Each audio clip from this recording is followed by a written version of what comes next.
In The Plague, Albert Camus does something ruthless with Father Paneloux's first sermon. He doesn't stage a debate about religion. He stages a psychological temptation.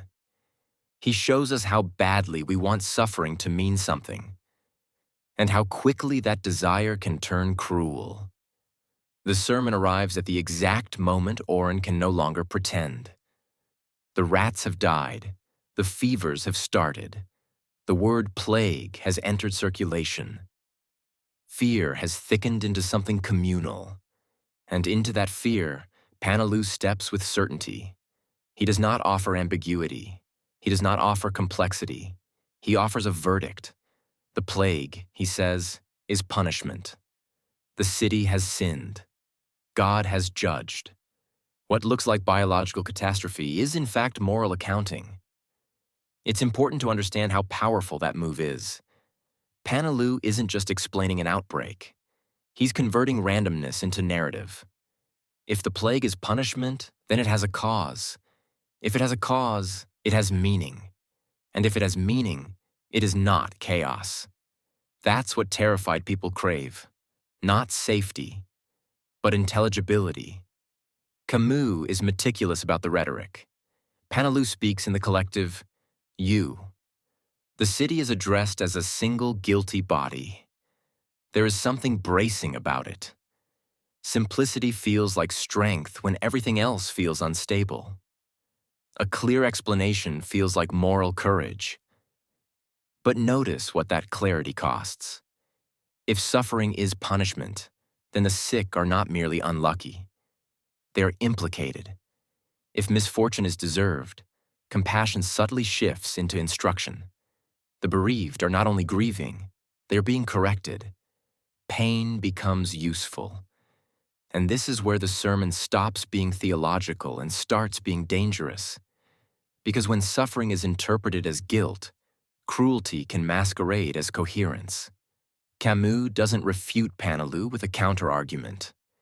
He doesn't give us a philosophical dismantling of Theodicy. Instead, he keeps dragging us back to bodies, to swollen lymph nodes, to exhausted doctors, to the grinding physicality of disease. The plague does not move like moral justice. It spreads through touch, proximity, accident. It does not discriminate with theological precision.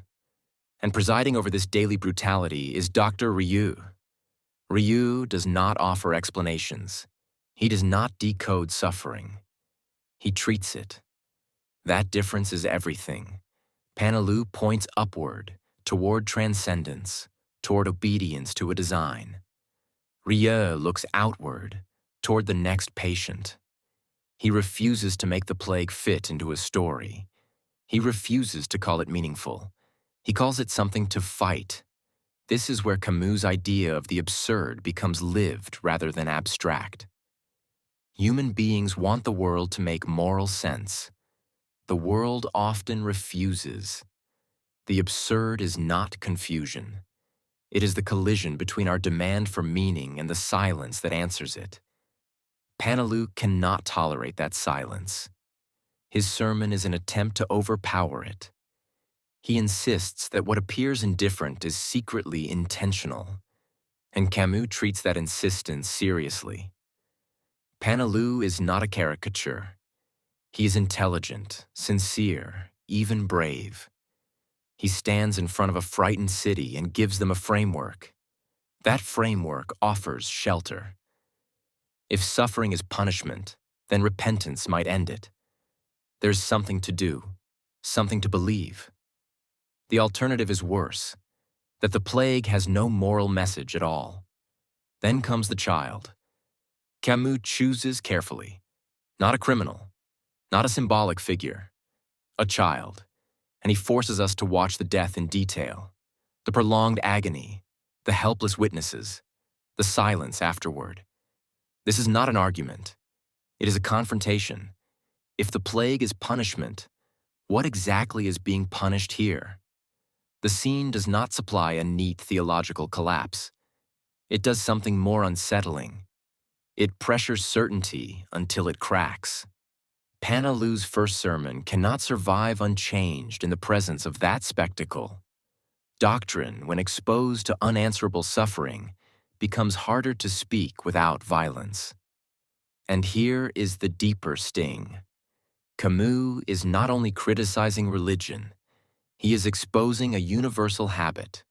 We do this constantly. We moralize catastrophe. We say decline is deserved. We say disaster is a lesson. We imply that victims are examples. We reach for explanations that make chaos feel earned, because meaningless pain is harder to endure than cruel meaning. Paneloux's sermon reveals that temptation in its pure form. It shows how explanation can feel like strength while quietly eroding empathy. When you believe suffering is necessary or just or spiritually productive, you can begin to tolerate it. Rieux's refusal is quieter, but more radical. He does not solve the metaphysical problem. He does not defeat the absurd. He simply refuses to cooperate with it. He treats suffering as an evil to be reduced, not decoded. And that is Camus' existential ethic under pressure. Dignity is not found in explaining pain. It is found in refusing to justify it. The sermon, then, is not merely a dramatic set piece. It is a mirror. It asks us what we do when confronted with terror. Do we reach for a story that makes suffering fit? Or do we accept that it may not fit and choose solidarity anyway? The unsettling possibility Camus leaves us with is this. The desire to make suffering meaningful may be less about faith and more about control. If pain has a reason, then the universe is still structured. If it is random, we are exposed.